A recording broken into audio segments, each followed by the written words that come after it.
Daf Mem Tes Amud Beis. Today's daf is Daf Nun. We're up to Mem Tes Amud Beis on the very bottom of the page. So what basically we're learning on is, the husband, or the husband to be, gave the Kiddushin under certain conditions.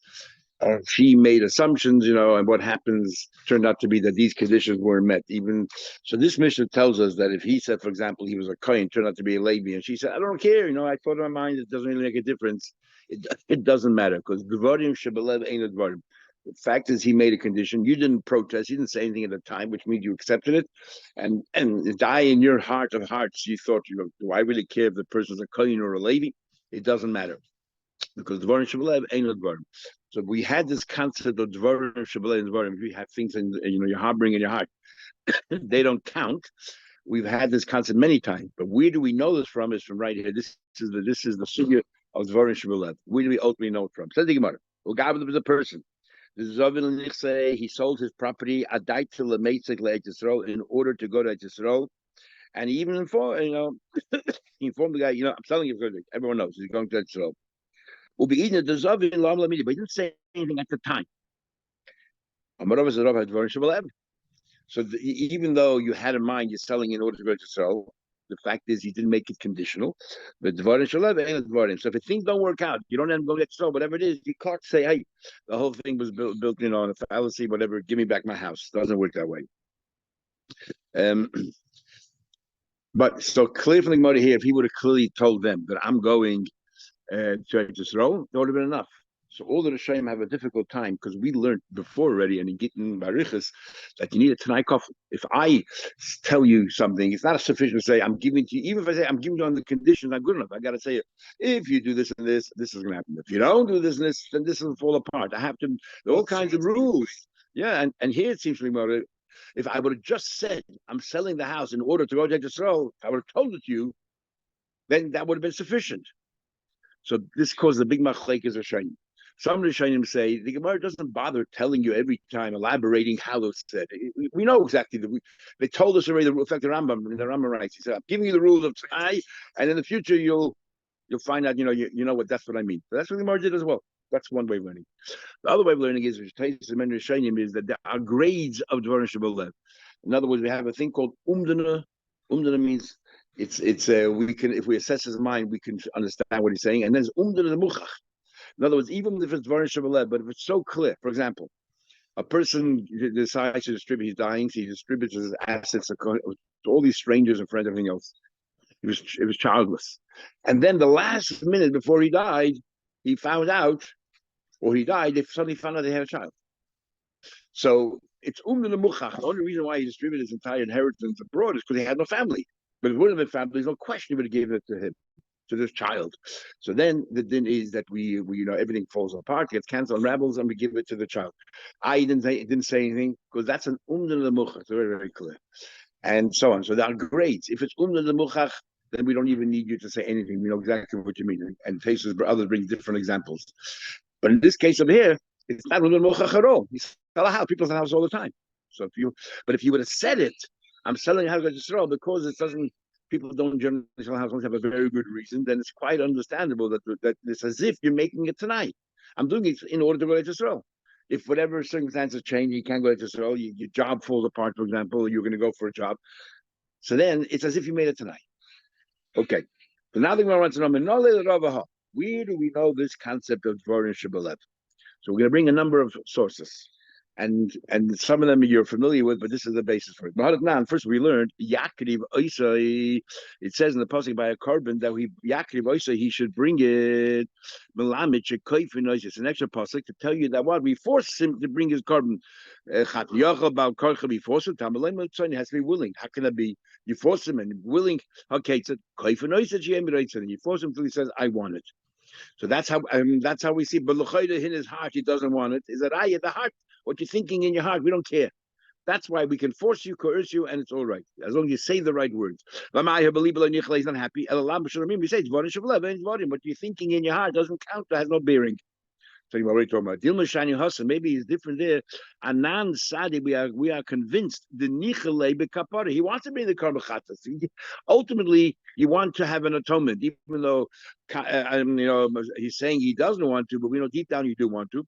So when we force you, all we do is quashing that you actually say the wrong things, and therefore it's not very Shabalev.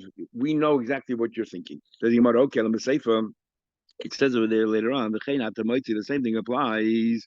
The gite noshim, you force the bezin can force a man to give a get to a wife or shechur avodim, set free his eved. But we need him to say, "I want to," because we can't have a forced get. We need to say, "I want to." But the fact is, he's not happy. We don't care what you're thinking about. The mitzvah to listen to what the bezin is saying, which is very interesting. It's not that we say that there's a get that you have to give a get in this case and give a get. It sounds like from the Gemara here, since the Bezdin ruled that you have to give, that's what you want to do. Not because the din is you have to give a get and deep down you want to do the right thing by giving a get. Because a little bit of a problem is we learned in the Gemara Pechester and Gittin that if a goyish Bezdin forces you to give a get in a case with halacha says you have to give a get. So there we say it's not a kosher, it's possible, but there's only reich a get. A little smell of a get, you can marry a kohen and so on. But l'chayda, if the word is that deep down you won't do what the Torah says, he does it or a guy does it, because there's a kosher. But in logic we can say it's not so much we're going back to right now. You have to listen to Chacham say, but it's goyim are saying it. So but the way the Rambam words it is because be'etzim you want to do the right thing with the get itself. And therefore, that's it's massive with that. Some of the Shem ask, so what happens if you sway the man, to give him a lot of money if he gives a get? He doesn't want to give a get. We give a lot of money when to give a get. Is that called a get balkarcha? You know all the problems of coerce getting all that prenuptial, all that. So somebody's trying to say that's considered a forced get. So the question is, when you buy property, you can. The thing is, agav unse gomer and makne that by property we say that if you force the money down his throat, then ultimately he means it. So why not the same thing here? So they want to make a difference as follows: when it comes to property, that money which you're forcing is what makes the sale. So therefore, and I'm happy to take money. Over here, the money is not the get. The get's a separate document, and that's a forced thing. Separately, you're giving me money, and the money I'm ultimately taking willingly, but the get is not being given willingly. Two different things. Anyway. Yeah, so what's wrong with shaykhut? And we say shaykhut the problem. It's because it's coerced. It's not voluntary. So money instead of beating you up. No, that's only a business. Only the dying. Yeah. So back to the question: how do you know that the Dvarim Shavlev is Dvarim by a get? He actually agrees with it. We learned if we will learn later on if somebody mekadosh a woman and he said, "Oh, I thought she was a kehenis. I wanted to marry a bas kohen." But Levi, she turned out to be she was only a Levi, or Levi when he was asked kehenis. I thought she was a Levi, turned to be a kehenis. Ania, I thought she was poor. But Shida turned to be rich. I'd rather have a poor woman, or Ashida, but Ania, I thought she was rich. Turned out to be she's poor. Mikudeshes and all of these instances of Mikudesh. Why? So she didn't say anything to say otherwise. This is an assumption he had. She dressed up nicely, so therefore he thought that she's rich. Now, he said clearly, but I married her under false pretenses. Doesn't matter. She didn't say anything, but I thought. Obviously, we don't care what you thought because you didn't express it when you gave her the engagement ring or whatever. So therefore, you're married. Maybe there's different. Maybe there's different. What do we when we say that that he's mekudesh? Maybe all we're saying here is that we're machmir as if she's mekudesh, which means that she now needs a divorce if she wants to marry somebody else. But on the other hand, if somebody else gave her Kiddushin right now, she would need a divorce from the second guy because maybe Dvarim Shavlev is something. The only problem is we don't know what his. Should we believe him? That the problem is that we don't know. Had we known for a fact that that's what he thought, maybe we would have accepted. The problem is we don't know what he thought. So we're machmir. We'll say, okay, fine. We'll treat it as if you're married, even if you're not married. All about Abaye, mahacha. So Abaye comes along and says, "I'll tell you where you know from here." It says, "It says mahacha bekulam in all of these cases. Even though Sha'amra believe it, she says, right? We just last week we just learned. The mission said, he said clearly, I'm a kohen, turned out to be the lady. And she said, I don't care. We don't, the dinners are not married. Why not? Because the Devar Shabbat, what she had in mind, she didn't say anything, therefore it doesn't count. That's what Abai says in the proof. Ava Pisha Amra believe you is Kaddish, like Avi never saw, ain't Mukadashis. My why, Amra believe she said clearly, this is what I thought about. Says no Raya. The Dimashana Hassan, the Kivin, the Asniya Lav Ko Kamina, the Okalay tonight. Because the man made a tonight, right? The tonight was that I am a Kohen. When you make a tonight, the Dvarim Shebelev cannot cancel a tonight. No, you didn't say anything. You accepted the tonight. He made a condition. I'm marrying you because I'm a Kohen. On the condition I'm a Kohen. And she didn't say anything. So that's a tacit approval, tacit agreement to whatever he said. And then she's saying, oh, but in my heart, I thought, who cares? So the heart cannot break a tonight that you yourself agree to. So again, what is the basis that in a normal case, if she says or he said, this is what I thought, B'shas Maisa, that we don't take it into reckoning. Elam Rav Chibaravin said, and he's the guy we learned a few days ago, the Arisha B'Chabura, the lion of the group. There was once a story by Rav Chiza that a question came up in the Yeshiva Rav Chiza, and then Rav Chiza went to Beit Rav Huna, went to the Yeshiva Rav Huna to discuss it with them, and they asked this very question: how do you know Dvarim Shebelev? Upashtu Maha, and this is where they decided it comes from. It comes from Me'ila. Me'ila, remember we learned Me'ila is that if you use money from Hegdish without realizing that this money is Hegdish, you're stealing from Hegdish. So the din is that money now converts to ordinary money. It's no longer Hegdish money. It's stolen. You have to pay back Hegdish, the penalty. And plus you bring a carbon Me'ila. And we said that if the sender who told the Shliach, go ahead and use this money, the Shliach is the one, they both didn't realize it, then we say that's no exception. We say, yes, Shliach is Dvar Avera, that the Mishalech is the one who's liable. One who sent it. But if then that was an exception we had, Mila. But we said if the Mishalech knew that this money was Hegish money, the Shliach did not, then the Shliach is the one who's liable. So it's like this. A guy says to Shliach, go get me some money from the window. From that sack, from leather bag. The heavy and he brought it. Turned out to be his Hegish money. I didn't think it would take a few bags there. I thought it would take from the other bag. So in his lab, the Balabai says, I never sent him to do that. He didn't listen to me. We say, hey, what the Balabai why? Because the Balabai is thinking that because he didn't expressly say to the Shliach, take it from the bag on the left. And therefore, tell us now that this is what you thought, doesn't help. Believe me, he said in my heart, I thought he should take the other bag. Because you say that Dvarim Shebelev is not words. Says the Gemara. So that's the proof. Most the proof. The Dilma shiny Hassan he has an incentive here to lie. Maybe the problem is we don't trust him. Had we trusted him, then Dvarim Shebelev, maybe things in his heart we would take into account. But we don't trust him. We think he wants to avoid bringing a carbon. So he says that he didn't carry out my instructions. That's the problem. Says the Gemara, no. If the problem is we don't trust him, then instead of saying that, which sounds pretty, lame, we should have said, Mazid. He should have said, I knew that money was Hegdish money. And I said to him anyway.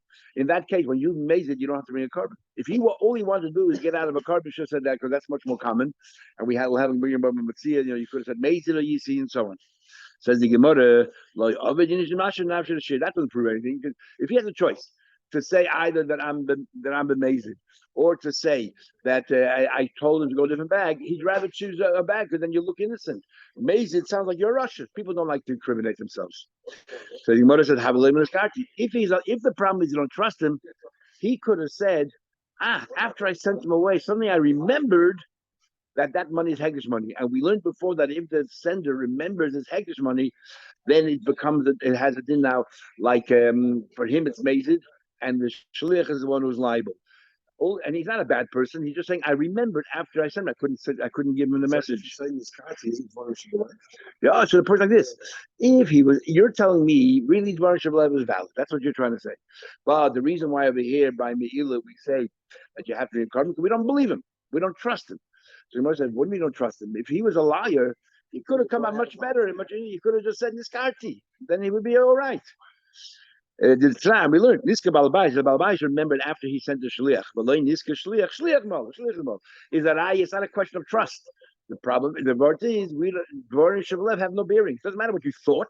Since you didn't tell him, you told him go get some money from the sack. You didn't tell him which sack. Whatever he did, he did.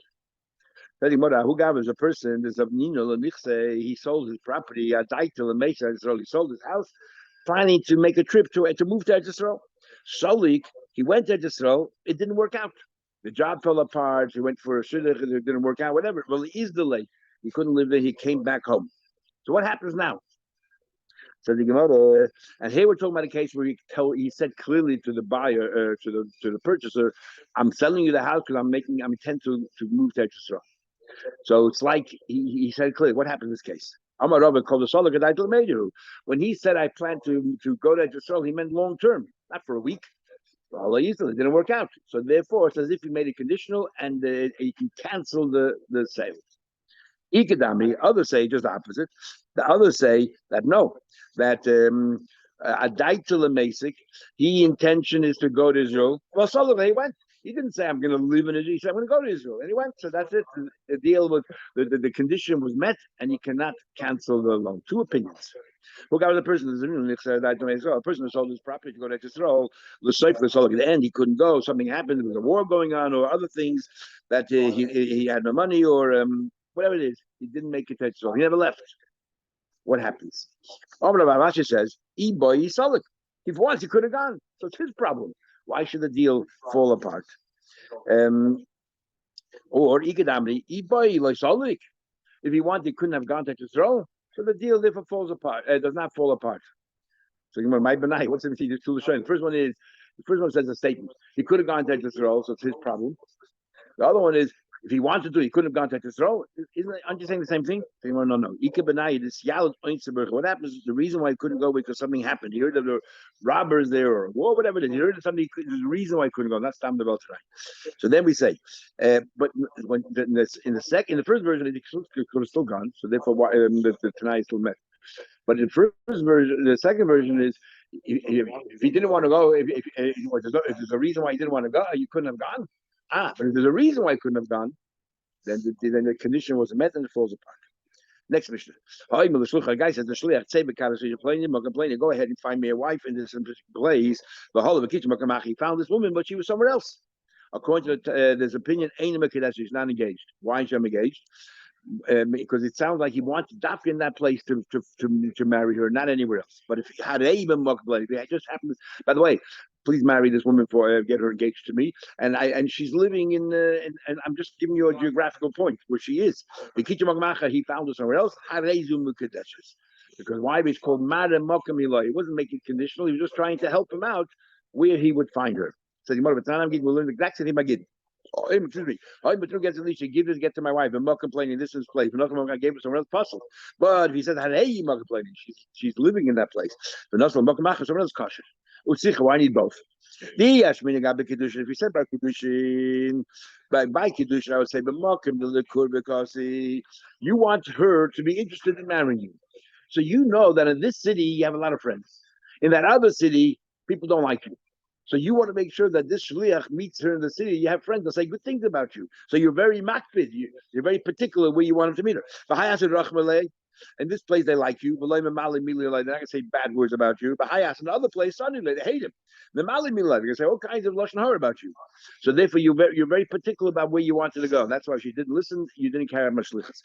But we would have thought by Gittin, the lochei. Who cares? Whether you like you don't care. You're giving her a get and you goodbye. Does it really matter? Even if he tells him go to that city to divorce her, he doesn't care where he goes. That's one way of looking at it. So we only learned by Gittin, I would say, it's embarrassing that he divorced his wife. So I would say in this place, he doesn't care. Nobody knows who he is. Or here he has a lot of friends, doesn't want people to know about his personal life. But getting married is a nice thing. Who doesn't care where he gets married? Therefore, you have to tell them in both cases that no, if he gives him a particular place to go, then you have to carry out the shlichus exactly what he asked for. Next Mishnah. Hamakadosh, he's a married woman in Amenashe Lendorim, but she doesn't make vows, she doesn't have what kind of baggage. When Yim Lendorim, after they got engaged, suddenly he found out that she's full of Lendorim, ain't a Kedushin, then the whole thing is based on an error, and there's no Kedushin. But Konsistam, he didn't speak about spell it out. When Yim Lendorim, he found out she's Lendorim, which makes her very difficult to live with. The Kedushin is valid, but Teitze, he can give her a get, and she forfeits a ksuba because she should have said something about it. We look at Moradorim, that's difficult to live with such a woman. You can't cancel the Dorim she made before they got married. Yeah. Dorim that affects the relationship. Yes. Woman. He said it's conditional that you have no defects. But woman has all kinds of defects. She's not engaged. The whole thing was built on an error. Or because of stam didn't spell it out. Woman, he found that a woman that's intolerable. Teitze, again, the Kiddushin is valid. But he divorces her, and the Kiddush is shalei b'ksuba. She forfeits the ksuba. Why? Because he can say, I can't live with such a woman. All those women that disqualify a kohen from serving the base of Mikdash, which are ones that are visible and so on, also are grounds for divorce without a ksuba. Says he wanted to the exact same mission. Why you repeat the same mission in both places? Says he wanted simple. Kiddushin is this is the Kiddushin where the highlight is that the Kiddushin is valid. When it's valid, when it's not valid. Tana ksuba is like Kiddushin. They mentioned ksuba as well. Hasan ksuba, the main thing is the ksuba. And Kiddushin like ksuba. They mentioned Kiddushin as ksuba. It says in Mishnah, if somebody engages two women with the value of pruta, or the isha achad the pruta, or one woman with less than the value of a pruta. No, but he came to two women and said, "You Kiddush me," and gave them one pruta, which is obviously not Kiddushin. Or you went to one woman and gave her half a pruta. Even though he sent a gift afterwards, and the question is, the gift you're sending afterwards, is that Kiddushin or is that just a gift? In other words, you might think that these gifts are now the Kiddushin. So we say no. And I'm not, and as we're saying in Gemara, you know that you cannot be Mekadosh a woman with a half a pruta. So then when you give presents, maybe it's actually because you want to when you're giving presents, maybe you actually want what do you call it? You want that to be the Kiddushin. Kamashlan, no. We say that that since he thought that he gave already Kiddushin, the gift you're giving is just, because once you're engaged, you want to curry her favor and whatever. So therefore, strengthen the relationship. It's not, these sivloiners are not considered Kiddushin. The same thing applies to a child that gave Kiddushin. Even though you know that this, and then sent presents after it became a mitzvah, we don't say that these presents, these gifts, are in lieu of Kiddushin. Says the Gemara. I need three cases: a pruta, a half a pruta, and a child. I would say over there. I would say the case he gave two women. The fact is he gave a full pruta. So it's possible he made a mistake and thought that is Kiddushin. Okay. But if it's less than a pruta, everyone knows you cannot give less than a pruta. In case number one, it's possible he can delude himself. Al pi Allah, he did the right thing because he gave a full pruta. I said two women. Okay, you make a mistake. So therefore, we can say the presents he gave afterwards are not for Kiddushin because he thinks the engagement took place. But when you only gave a half a pruta, you know that there's no Kiddushin over here. So why are you giving gifts now? Because maybe the gifts should be the Kiddushin. So we should worry. Says the mission, no. We would think that's for that purpose. These two cases, the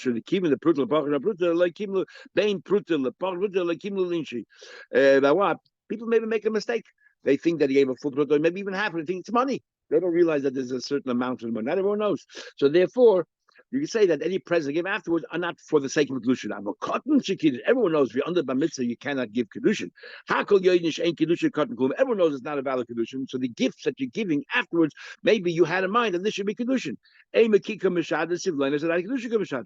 Kiddushin.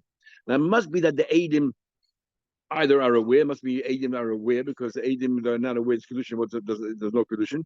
Or we're talking about more like a Safek Kiddushin. The Eidim themselves are not sure. At least a Safek Kiddushin. Kamash long, that's not even that. Nothing. Abuna said that generally speaking, if somebody spoke to a woman, generally spoke about getting married, and then just sent presents with witnesses. So we're chayshish. Not that's definitely mekudesh, but chayshul lekudushin, chayshul sivleinis, chayshul that what? That maybe this is the kedushin. You spoke about getting married. This is the kedushin. and therefore she needs to get for him before she gets married to somebody else. But if somebody else gives a Kiddushin, she has to have a get from the second person. Okay, no, Rabbi said the same thing. We're worried about Kiddushin. Omar, Omar Rabbo, Moisvina, Ashmaitin. We ask a question on my halacha, which is interesting. He's asking a question on himself. He didn't wait for a guy to come and jump on him. He said, it says now, even though Shesholach Sivlenis La'ach Mekan, Ain't Mekadushes. He said, I have a problem with my own shitta.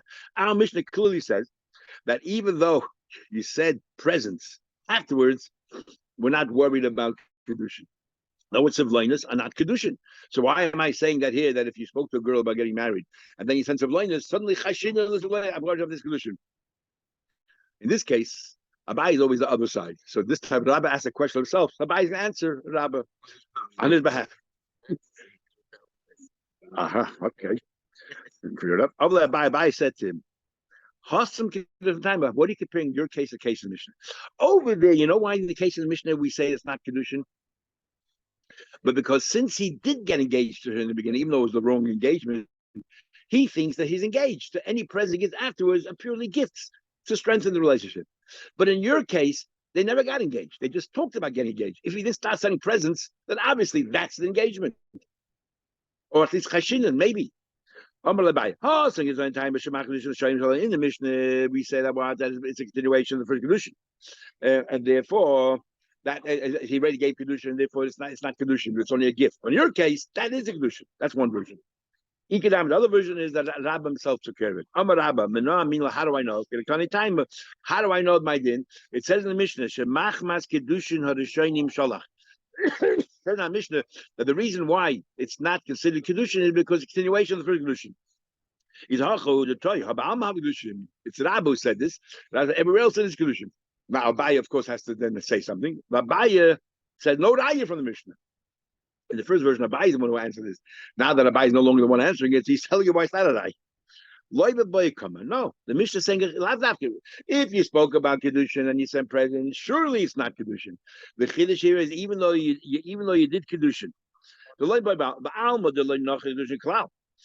Generally, it's not Kiddushin at all. Even though over here we try to get engaged. In our Mishnah, we try to get engaged. And halachically, you're not. So there's good grounds to think that the present getting afterwards is to make up for the mistake that you made. And nevertheless, Kamash Shalom.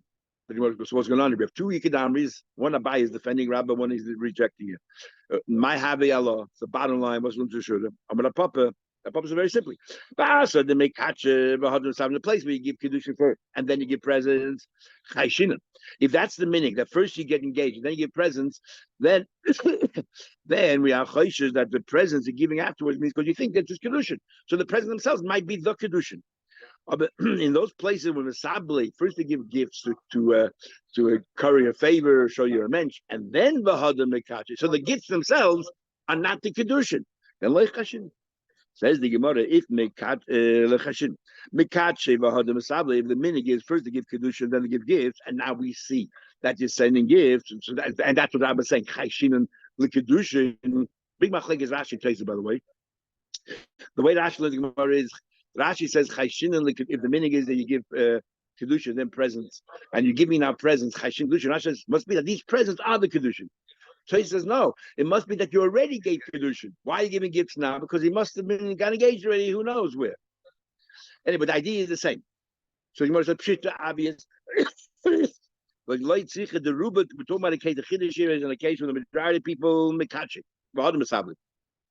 Most people give Kiddushin first and then they give presents. And few give gifts and then they give a few misablim hadamakachi. Give gifts and then they give Kiddushin. I would have thought it's not really Kiddushin here. Let's say it's not really Kiddushin because what?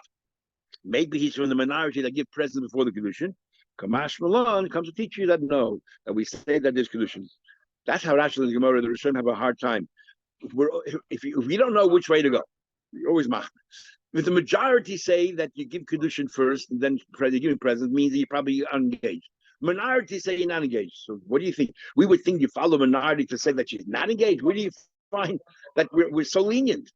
especially when the majority don't give gifts until you're engaged in the first place. So if she's sending gifts, of course we think that she's engaged. What do you mean? We would have thought that we should follow the minority. They have a hard time understanding. What about we saw her walking around with a ksuba. Now, normally, you don't a document. You don't have such a document in your hand unless you got engaged. Is that enough evidence that she's engaged? Just because she's happened to holding on to the document. And a question like this: she had a ksuba in her hand that she's engaged to Reuben. Tomorrow, Shimon goes and proposes to her. You want to know, does she need to get from Shimon or not? The only proof that we have that she's engaged to Reuben is this ksuba document. Is that sufficient proof that they're engaged? Says the Gemara, married woman. My have the bottom line. In those places, but first they have to get engaged before you even write the ksuba. Then we'll see why she have a ksuba in her hand. She's probably engaged. And therefore she maybe doesn't need to get from the second person. But if the meaning of the place is that they write a ksuba, and they write it, no, but she's probably engaged to the first guy. So at least she'll get the first guy as well. But even the place where the meaning is they write a ksuba before they get engaged, I guess he wants to show that, look, I'm serious, and so on and so forth. Then that's not evidence that she was engaged to the first guy, just because the ksuba proves nothing. People write ksubas before they get engaged. And therefore, definitely she needs to get from the second person. So the Gemara, if the meaning hamakim is the first to get engaged and then has a ksuba, then obviously she's engaged to the first guy. No, we're talking about a case where in this town, where the meaning is that first you get engaged, there was no sefer around. And then suddenly, luckily, the sefer came to town for a weekend, and maybe even though they broke the rules and they wrote a ksuba because they don't know they'll have a sefer around when they need it. I'm not worried. Let's think about it further. If somebody marries a woman and her daughter, he gives Kiddushin to two people that the Torah says you cannot marry both of them. A mother and a daughter, a sister, two sisters. Ka'achas, he gave them at the same time. The Kiddush is not only he's not engaged to the sister, he's not engaged to either sister. Neither of them. On either of them, yeah. There's an incident, 5 women. Amongst the 5 women, there were 2 sisters. A person took kalkola, a basket that belonged to him, put their figs of these 5 women into that basket, and the basket was worth quite a bit of money. The Shvi, it happens to be Shemitah as well. The Gemara later will discuss what's the relevance of that. But and he gave the basket to one woman. He said, I want to marry all 5 of you with this one basket. And then they designated one of the women to be the shliach on behalf of all of them. Turned out to be that 2 of them were sisters. That the 3 of them were mekudesh to him, but the 2 sisters, neither of them are mekudesh. Why not? At least one of the sisters be mekudesh, and the other one not. And maybe we don't know which one it is. So each one should need a get or something. He learns it from a pasuk. The pasuk says, a woman to her sister you should not take litzot that they should become rivals to each other. Either the word leisikach, translations like that another way. The Torah says, at the time, if they become both rivals, you're marrying both of them. Neither of them are really married to you, because each one of them, is a sister of the one you're not allowed to marry. And since they both came together, neither of them. So, all of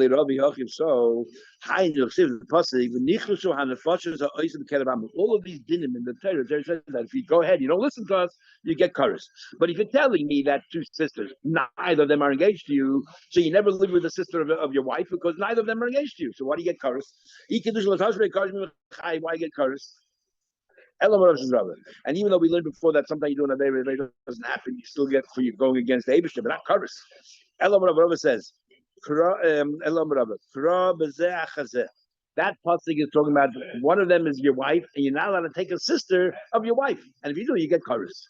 And the Mishnah is Kiderabba. You know what the log in the Mishnah? Why neither of them are engaged? Because Amar Rabba, a famous rule which we'll talk about in the Gemara tomorrow. How do we know? If you married one woman first, You can never marry the sister afterwards. Then if you do them together, neither of them can be engaged because each one is a sister, the one that you might not be able to marry, and neither of them are engaged. Okay, we'll stop here. A good night. We'll see you tomorrow, Mr. Shah.